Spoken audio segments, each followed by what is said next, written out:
American paranormal incidents. These UFO episodes took place in a country for years shrouded in secrecy. Behind the scenes, the Russian government, the Russian military take this phenomena very seriously. They've been lying directly to their own people.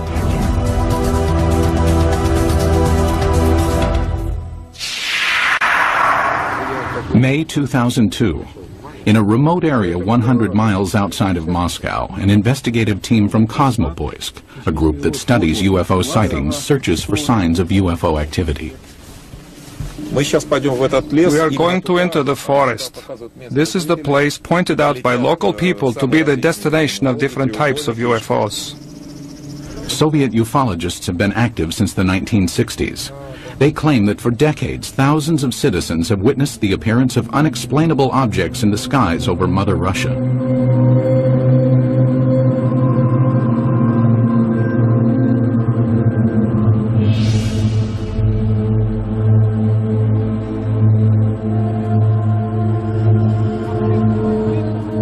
Today, ufologists in Russia work in the open and report their findings freely. This was not always the case. Before the policy of Glasnost was introduced in 1985, independent investigations of UFOs in the former Soviet Union were conducted in a climate of secrecy and fear. At times, official government policy denied the existence of UFOs and any UFO activity, and prohibited anyone from reporting otherwise.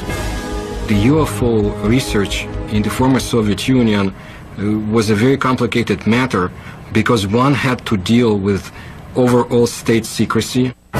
Meanwhile, the Soviet government was involved in covert UFO investigations of its own. We know that the Russian government studied this secretly for a period of 40 years. We know that they took it very seriously. We also know that there have been various attempts, including more recent ones, to put a spin on this to say, there's nothing to it. That's a bunch of baloney. The results of the Soviets' most far-reaching secret UFO study became public in the year 2000. The inquiry started in 1978 and took 13 years to complete. The investigative team consisted of top scientists and military experts, and was completely clandestine. Certainly this collaboration between the Academy of Sciences and the Ministry of Defense was not paraded. I mean, formally these studies were closed. Classified organizations took part in these studies. This research should have a secret character. Colonel Boris Sokolov was the coordinator of the investigation. Shortly after the fall of the Soviet Union, he met with American investigative journalist George Knapp. Sokolov told us that just as in America, 90 to 95% of these cases could be explained away, but the remaining 5 to 10% could not be easily explained. The 13-year Soviet UFO study scrutinized some of the most puzzling sightings in Russian history. In 1968, a cameraman documenting a test of a Soviet jet fighter noticed a huge triangular object in the sky. He focused his camera on the object and caught it on film. In 1977, an unusual aerial display sent tentacles of light streaming down over the town of Petrozavodsk. Some claim the event caused fine holes to be glazed in glass windows and concrete. In 1982, military personnel at an intercontinental ballistic missile base witnessed several brilliantly lit orbs overhead. Seconds later, a warning light indicated a missile had switched to the prepare to launch mode. Had an alleged UFO come close to starting a nuclear attack?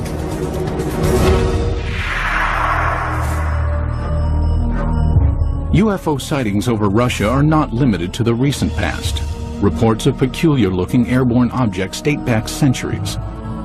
However, no formal investigations were undertaken until the early 20th century, when an event of epic proportions demanded analysis. Tunguska, July 30th, 1908. In a remote area of Siberia, the morning calm was rocked by an explosion. The powerful blast was heard 1,000 miles away.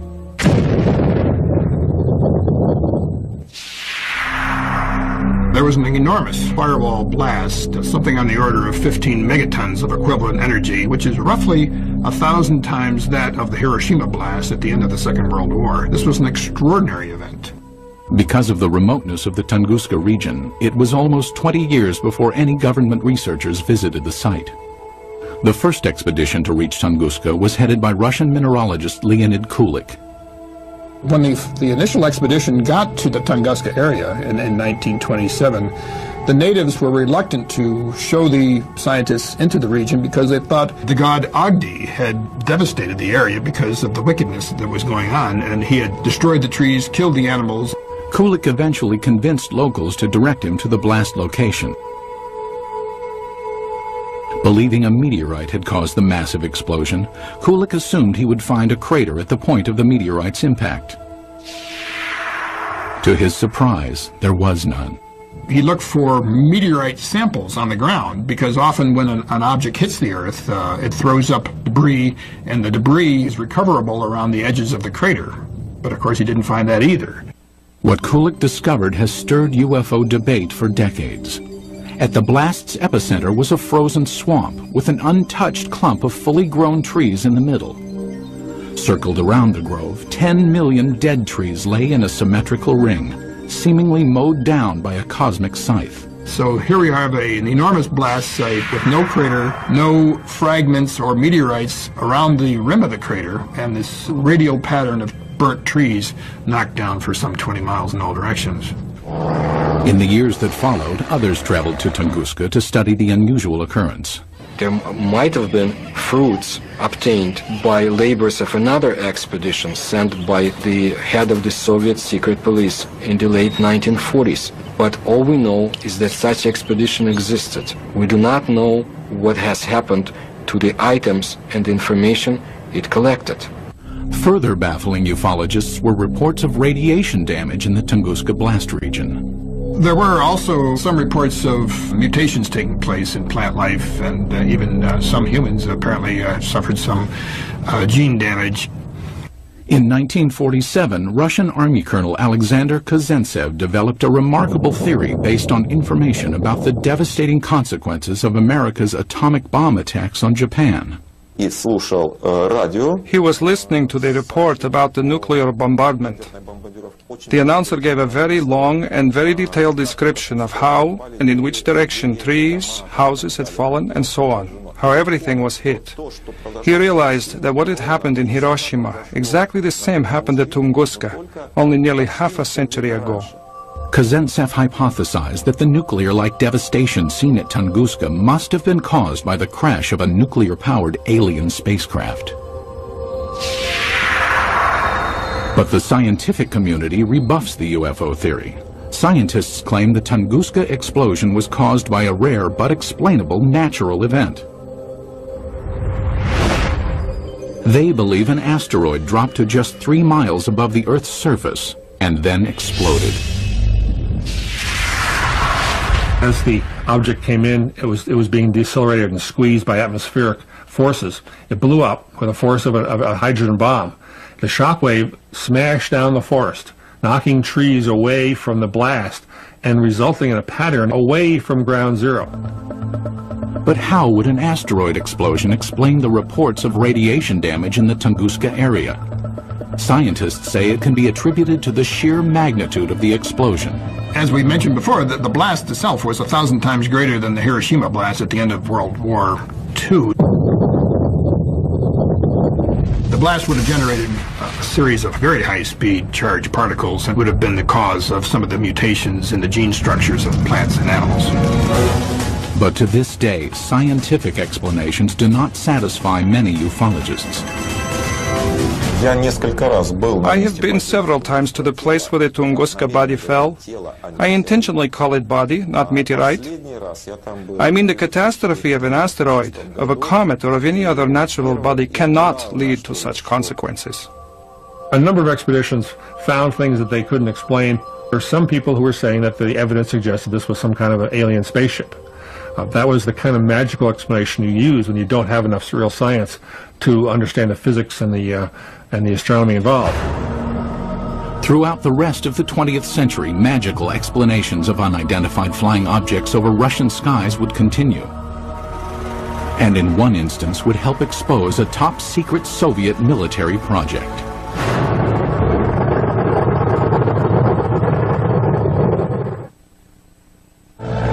It was 1948. World War II was over, but the Cold War was just beginning. Soviet leader Joseph Stalin had initiated the Berlin blockade and directed his scientists to develop a nuclear weapon to rival that of the United States. It was during this period that some claim Stalin grew concerned about UFOs. It is said his interest stemmed from reports of a 1947 UFO incident in Roswell, New Mexico. New Mexico in 1947 would have been a hotbed of Soviet espionage because we had all kinds of stuff there. The 509th Bomber Wing, the only atomic bomber wing group. Purportedly, Stalin ordered Sergei Korolev, the founder of the Russian space program, to analyze information about the supposed Roswell crash and report his findings. Mr. Korolev came up with an answer. Yes, UFOs exist. No, they present no immediate threat. And after evaluating the information, all that the Russians had acquired on Roswell and on UFOs, Korolev concluded UFOs are real. They appear to be intelligently controlled. That's what he told Stalin, and Stalin in turn said, that's what my other people have concluded as well. While concrete proof of the conversation does not exist, several Soviet scientific agencies did begin investigating UFOs in the ensuing years. Stalin, after getting this information about Roswell and UFOs in general, did the same thing basically that the American government had been doing. He condemns UFOs in public and then conducts secret tests behind the scenes. He had all sorts of high-level scientists who would research the problem for him and then report to military officials, all behind the scenes. Also hidden from public view were UFO reports culled from Soviet Air Force pilots. Between the mid-1950s and mid-1960s, pilots reported approximately 15,000 UFO sightings. It is very difficult to find a pilot who has been flying for many years and has never seen a UFO. Most of these sightings can be easily explained. In an era of superpower distrust, flights of American spy planes and spy balloons were common over Soviet skies. But investigative journalist George Knapp, who has viewed portions of the Soviet UFO files, found some of the pilot sightings perplexing. There were 40 instances where Russian warplanes were sent after UFOs. This is not temperature inversion, this is not a weather balloon, this is not swamp gas, these are craft floating around in the airspace of Russia, and they sent warplanes to go chase them. While pilots continued to report strange objects in the sky, none could offer tangible evidence to support their claims. But in 1968, over the skies of Riga, Latvia, an alleged UFO sighting was caught on film. As a Soviet propaganda film crew documented a test flight of a fighter interceptor jet, the pilot noticed an unusual object high in the sky.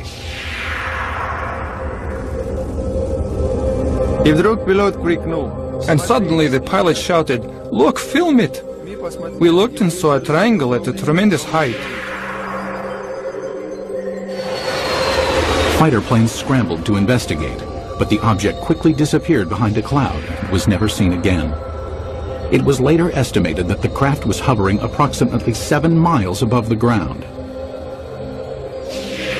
The film was sent to the Kremlin, where it remained locked from public view for years. They really took it seriously. I say seriously because the film was taken away. It was declared completely secret. Outsiders have only recently seen the confiscated film. While some maintain the film is conclusive evidence of a UFO, skeptics argue the vehicle was most likely a French-made high-altitude research balloon. As secrecy enveloped all government discussions of UFO issues, an underground army of Soviet ufologists began to form in the USSR. They kept their studies concealed. The Russians who studied UFOs in this period report that they had a very serious feeling of threat from the Soviet government, that they were doing something which the Soviet government disapproved of. The leader of civilian UFO research was Felix Ziegel, the man considered the father of Soviet ufology. Felix Ziegel was a Soviet scientist. He was a doctor of mathematics and astronomy at the Moscow Aviation Institute. He made it his job to find out why are the strange objects in the skies of his country. Ziegel challenged the Soviet system by conducting paranormal lectures, organizing independent UFO investigations, and urging Soviet citizens to report any and all sightings. His efforts were not without risk. We cannot say, of course, that people would be put in jail for it, but still Siegel suffered. He was harassed both in his place of work, at the Institute of Aviation, and he was harassed by the state government authorities. Siegel and his investigators spread information about UFO sightings through an underground press network. Samizdat, private publications used to disseminate information, were strictly forbidden by the Kremlin. In his time, brochures were printed in a samizdat way. They were collections of observations and letters, typed in 5 to 10 copies. All materials were typed with the use of carbon paper.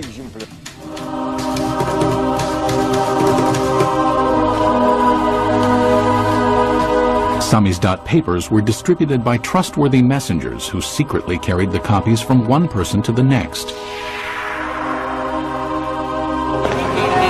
UFO information circulated in this covert manner until 1967, when suddenly it seemed as if ufologists were given a reprieve from government censure. Today it appears this respite was a smokescreen, part of an intricate government deception. The complex ruse began in 1967 when citizens reported multiple sightings of crescent-shaped UFOs over the skies of the Ukraine and the lower Volga Valley.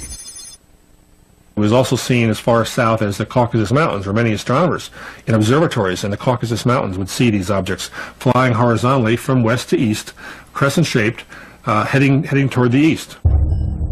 For reasons unknown at the time, the government allowed press coverage and independent study of the sightings. Felix Siegel was granted permission to form a government-sanctioned investigative committee made up of over 200 scientific and military experts. In October 1967, they convened at the Central House of Aviation and Cosmonautics in Moscow. Their goal? Determine the cause of the mass sightings. On television and in newspapers, Siegel's committee appealed to Soviet citizens to report information on UFOs. For the first time in Soviet history, UFOs seemed to be an open topic. It was like a breath of fresh air. Freedom of discussion about a forbidden subject was permitted to the Soviet citizens, and this was something unheard of. And alas, it did not last long. Within a few months of Siegel's televised appeal, the steel jaws of Soviet censorship clamped down. Reporting of UFOs was once again off limits. The subject was dropped from the controlled media, and Siegel's committee was ordered to disband. The committee was to encourage people to report. As soon as the reports began to gather, somebody in Moscow quashed the activity, canceled the committee, canceled publication of further works, and put a lid on it. Cries of a Kremlin whitewash were immediately sounded. Why the cover-up takes place, I don't know. Is there a cover-up? There's no question about it. But what they were covering up is the question. UFO buffs believe they were covering up alien visitations. I think the evidence is clear they were covering up descriptions of their own secret military aircraft and missile activities and satellite activities. Scientist and NASA consultant James Oberg came to this conclusion in 1977 after studying Soviet space vehicle launch patterns and comparing them to the dates of the 1967 sightings. He deduced that the crescent-shaped objects witnessed in the sky were not alien in nature, but could be attributed to secret tests of a new Soviet missile warhead.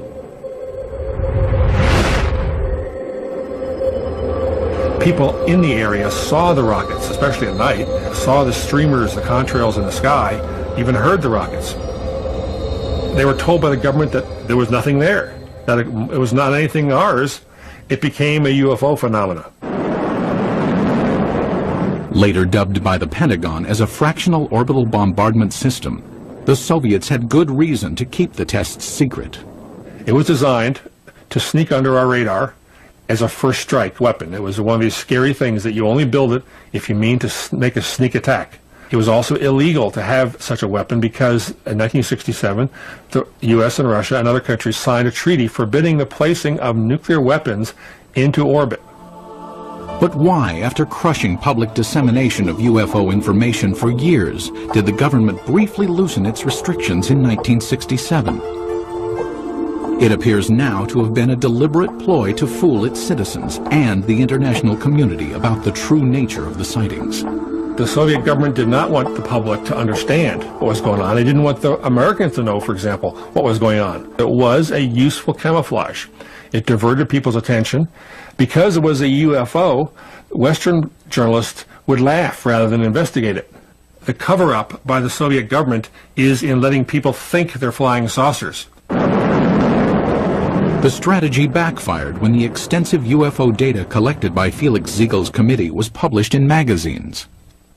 The Soviet government realized what these reports really were. They're military secrets. Not described accurately, but accurately enough to be of use to the CIA if they ever caught on. The government said, "Oh my gosh," and other things in Russian, and said no more UFO reports get published in the Soviet Union. For 10 years, public discussion of UFOs was effectively brought to a halt. But that would change in 1977 with the appearance of a strange-looking object over Soviet skies, witnessed by thousands of astonished citizens. September 20th, 1977. As dawn approached in the small Russian port city of Petrozavodsk, a spectacular aerial display lit up the skies. The incident would become one of the most studied UFO sightings in Soviet history. The phenomenon of Petrozavodsk is one of the greatest abnormal phenomena on the territory of our country. At approximately 4 o'clock in the morning, civilians and military personnel reported seeing huge star-like apparitions shooting in the sky. As it flew up in the sky, appeared to come over the city and then head off toward the horizon. People who were out in the streets of the town saw this blazing jellyfish streaming tentacles down from the saucer-shaped bright core. The impressive display lasted approximately 10 minutes. Witnesses claimed that a host of strange occurrences on the ground accompanied the sighting. They reported all sorts of phenomena. They smelled ozone, computers were crashing, drivers lost control of their vehicles and went into ditches. Perhaps the phenomenon most difficult to explain was the appearance of finely glazed holes in glass windows and rocks around the city. There is no explanation for this fact, but the connection is direct by the time parameters. There had been no holes before the event, and then they appeared. Witnessed by thousands, the aerial display above Petrozavodsk was impossible to refute. While the sighting remained a mystery to Soviet citizens, NASA consultant James Oberg quickly discovered its origins. Because of my connection with the space program and my knowledge of satellites and rockets, I was able to find out within a matter of hours. There was a rocket launching that morning from a secret space center north of Moscow at precisely the time people were seeing this UFO. The jellyfish-like display was triggered by the launch of the Cosmos 955 spy satellite. As the rocket engine contrails were backlit by the rising morning sun, it produced the tentacle effect observed by witnesses. So this what they call basically the smoking gun of Soviet ufology. They call it a Medusa, or jellyfish UFO, because it was streamers of light coming down from the streamers in the rocket engines of the rocket, as it turned out. As with previous mass sightings, the government had ample reason to keep the truth hidden from Soviet citizens. The satellite was launched from a secret military space center called Plesetsk, one of several undisclosed missile bases scattered throughout the Soviet Union. Most ufologists accept the satellite launch as the cause of the aerial display. But many argue it does not fully clarify the mystery. How shall we explain the appearance of some beams that burnt the glass? When the pieces of the glass were analyzed at the Institute of Metrology in Moscow, they concluded that these holes resulted from badly glazed window glass. That is, a purely technical defect took place. I do not believe that the launch of a secret military satellite would explain the holes that were made in the glass. My personal opinion, no, this was not man-made technology that's responsible for such effects. There were some reports of holes being drilled into glass window panes and in paving stones. I saw those reports. I can't explain it. And all these sorts of additional phenomena, these additional reports, are typical of what happens when people see a very sudden, shocking sight in the sky and look around them for corroborative evidence. Most of the time it's irrelevant, independent, and sometimes even imaginary. While the mysterious holes might never be fully explained, the Petrozavodsk incident had much deeper consequences inside the walls of the Kremlin. The upshot of this incident was the decision of the Soviet government to create a secret program to study UFOs. In the weeks following the Petrozavodsk sighting, the Soviet Academy of Sciences received inquiries from several European nations concerned about the nature of the event. In response, the Academy of Sciences requested permission from the Kremlin to initiate a top-secret investigation of anomalous occurrences. Although aware the majority of these events were not paranormal in nature, the scientists admitted in their request that they could not provide a scientific basis for all UFO sightings. The Academy of Sciences can neither ignore or explain the paranormal phenomena similar to that observed in September 1977 in Petrozavodsk. The program was organized to show that we did not know the answers to these questions and would be studying it on the scientific level. That was the way the official scientific program for studying abnormal phenomena and extraterrestrial flying objects started its work in the Soviet Union. In 1978, the investigation that later became known as Institute 22 was formally started. The study lasted 13 years and was completely concealed from public view. But why did the Soviet government spend time and money to investigate a phenomenon it already knew the origins of? There's really no surprise that the Soviet military, even if they understood the nature of most of these reports, would still investigate them. The Soviets traditionally spied on themselves as severely as they spied on the West. If they already knew that these are missile tests, why do they have to have a nationwide study behind the scenes? I mean, it's not like the results of the study were ever going to be published anywhere. It was a secret. So it makes no sense. While the rationale for the beginnings of the study is still debated, there is no doubt the scope of the investigation was far-reaching. The Institute 22 inquiry was conducted jointly between the Soviet Academy of Sciences and the Ministry of Defense. It was very useful for the Academy of Sciences to collaborate and to carry out studies together with the Ministry of Defense, because naturally it was much easier for the Ministry of Defense to get the information we had no access to. The armed forces were ordered to study what, if any, influence possible UFOs might have on the proper functioning of technical military equipment. In addition, hundreds of thousands of sailors, soldiers, and pilots were recruited to watch for and report on UFOs. No one was told why the reports were being taken. The Ministry of Defense has an enormous observance potential. First, military units are located all over the country.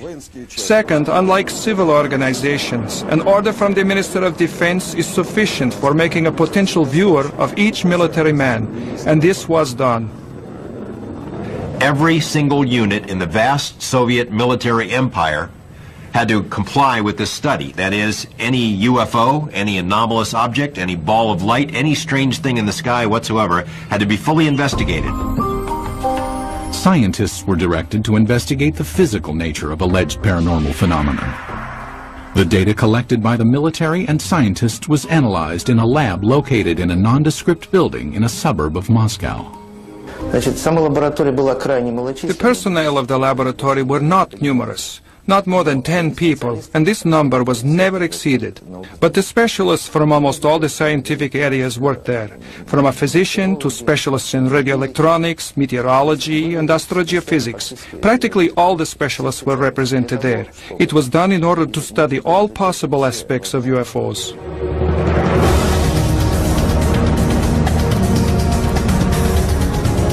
Six years into the study, Institute 22 would be called on to scrutinize an incident of global consequence, when a suspected UFO incident placed the world on the brink of nuclear war.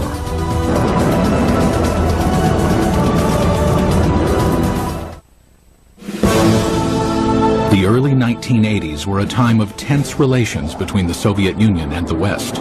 The era of détente had ended, and the Russian landscape was studded with intercontinental ballistic missile silos. Each contained nuclear weapons aimed westward.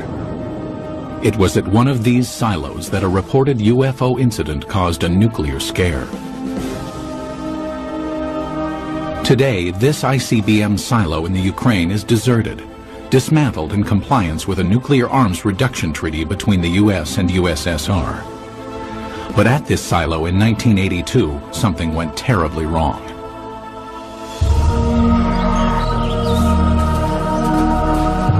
It started at approximately 6 p.m. when soldiers and villagers in the nearby town of Bielo-Korovichi witnessed a strange object in the dusk sky. A military officer at the time described what he saw. I was riding a motorcycle not far from here. I saw a large object in the air. It had a perfect geometric shape.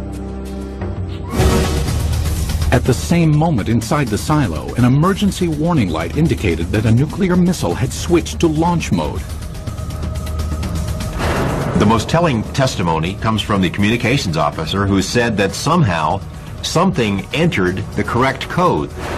But Moscow had not ordered a launch, nor had any personnel in the bunker touched the control panel. For 15 agonizing seconds, technicians frantically scrambled to stop the launch. Then, without explanation, the launch sequence was aborted. They were ready for launch. The UFO, poof, goes away. Poof, the command control module goes back to normal. Had a UFO somehow interfered with the launch controls of a nuclear missile? A team of investigators from Institute 22, the secret state-sponsored UFO research team, was immediately ordered to the missile base. They established within a very short period, literally half a day, that a military training exercise took place at a nearby aerial ground. Investigators learned that the sighting occurred at the same time and in the same area where the military was testing flares.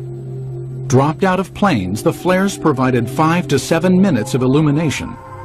That explained the strange display in the sky. But why did the nuclear launch sequence activate?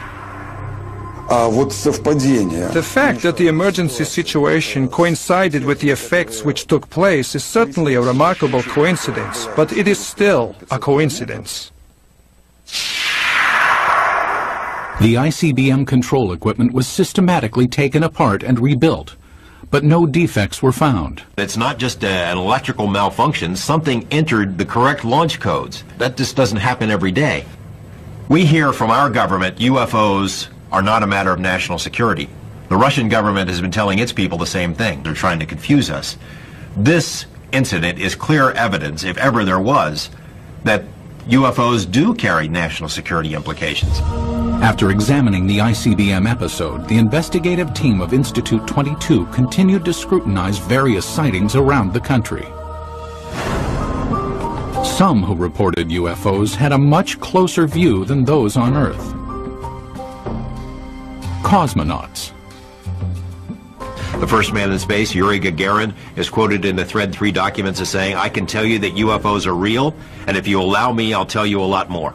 The second man in space, cosmonaut Titov, said that there were 7 UFOs dancing around his space capsule during his brief flight into space. However, even to this day, most cosmonauts are reluctant to speak about any unusual phenomenon they witnessed in space. There's a ridicule factor, there's a laughter curtain, there are career consequences from reporting a UFO and taking it seriously. But in this rare interview obtained by the History Channel, 2 cosmonauts spoke of unusual objects they encountered in space. Many cosmonauts have seen phenomena which are far beyond the experiences of Earthmen. For 10 years, I never spoke of such things. Former Commander Vladimir Kovalyonik of the Salyut 6 space station revealed that on May 5, 1981, he observed an unrecognizable illuminated entity outside the porthole of his craft. The object had an elliptical shape and flew with us. It only flew straight, but then a kind of explosion happened. It produced a golden light, very beautiful to watch. A second explosion followed, and 2 spheres appeared. As we entered the darkness of Earth's shadow, I could no longer see them.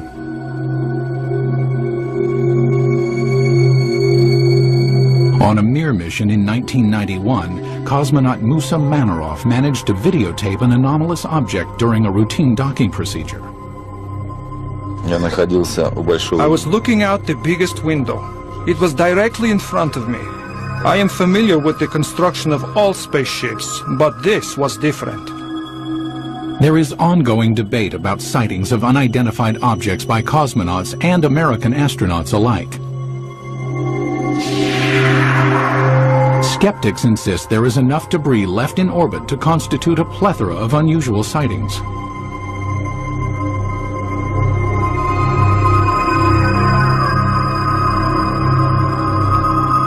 As cosmonauts traveled amidst the stars, the 1990s saw major changes take place on Soviet soil. When the walls of communism crumbled, American UFO investigator George Knapp ventured to Russia, hoping to discover just what secrets the Soviets had been hiding about alien encounters. What he found was startling. Beginning in the mid-1980s, the leaders of the United States and the Soviet Union conducted several summits aimed at reducing both nuclear arms and tensions between the two superpowers. Shortly after one such meeting, President Ronald Reagan revealed he and Mikhail Gorbachev had discussed the topic of alien encounters. I couldn't help but say to him, just think how easy his task and mine might be in these meetings that we held if suddenly there was a threat to this world from some other species, from another planet, outside in the universe. We'd forget all the little local differences that we have between our countries. Reagan made 5 different public statements, including one to the United Nations, that, well, boy, wouldn't it be something if UFOs were suddenly a threat to us and we'd all get together? And so Gorbachev kind of responded, yeah, it sure would. You know, we would get together. Lo and behold, we did get together. You know, the wall came tumbling down, perestroika, glasnost. With the collapse of the Soviet Union came a new era of openness in Russia. Thousands of miles away in Las Vegas, Nevada, investigative journalist George Knapp, who had studied many American UFO incidents, realized the time was perfect to explore Russian reports. 3 years ago, we had succeeded in obtaining several hundred pages of secret Russian UFO documents and photos. Other Western journalists followed. Today, it's a new ballgame. The lid has been dropped on government UFO files, although there is still plenty of information to be found. It occurred to me, now may be the time to go ahead and try to find out what the Russians know about UFOs. It was a tumultuous, crazy time, but a wonderful time to be there as a journalist. In 1993, Knapp traveled to Russia and was introduced to Boris Sokolov, the coordinator of Institute 22. Like many government-funded scientific projects from the era, Institute 22's funding had been cut and the project disbanded. Sokolov provided Knapp with some of the recently declassified UFO files, containing information on the cases that were more difficult to explain. He had culled from the thousands of reports some of the most interesting ones and had kept them in these binders, and we were able to get them and bring them back. Why would the Russian military study all of this stuff? Colonel Sokolov said it was a very practical reason. They knew that UFOs could do things that their planes couldn't. Figured by studying it, they may be able to get an advantage over us in terms of stealth technology. Upon returning to the United States, Knapp made some of the files public.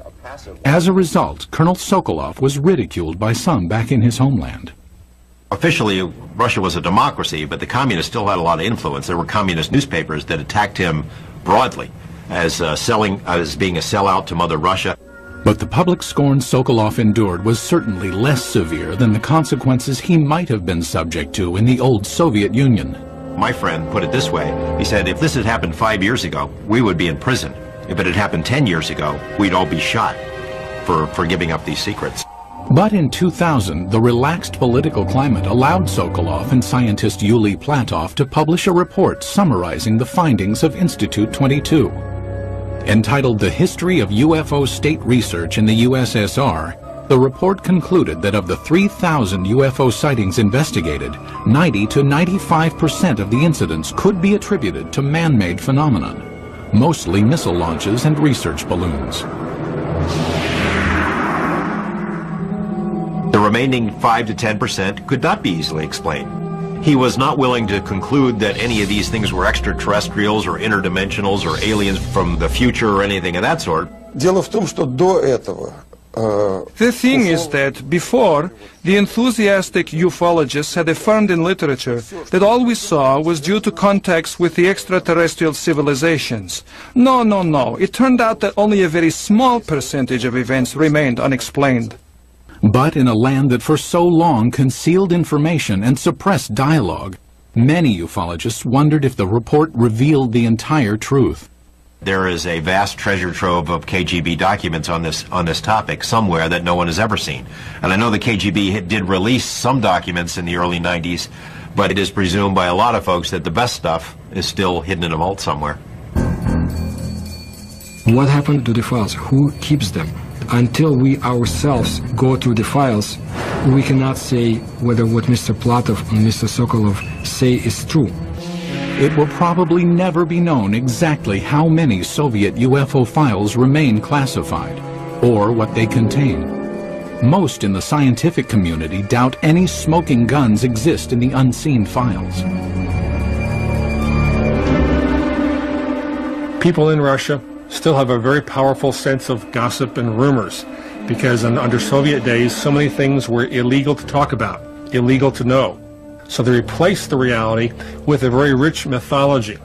UFOs became part of that mythology in Russia, and it's still a very powerful theme over there. But many UFO enthusiasts remain suspicious, believing that the proof of alien encounters exists and is still being hidden.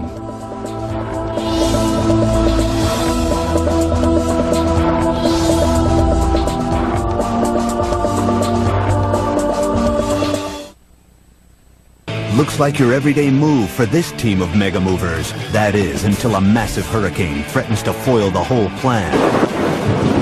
Can this sacred structure withstand the forces of nature? It's not going to be a cakewalk. It's a race against time on Mega Movers. America Moves, tomorrow at 10 on the History Channel.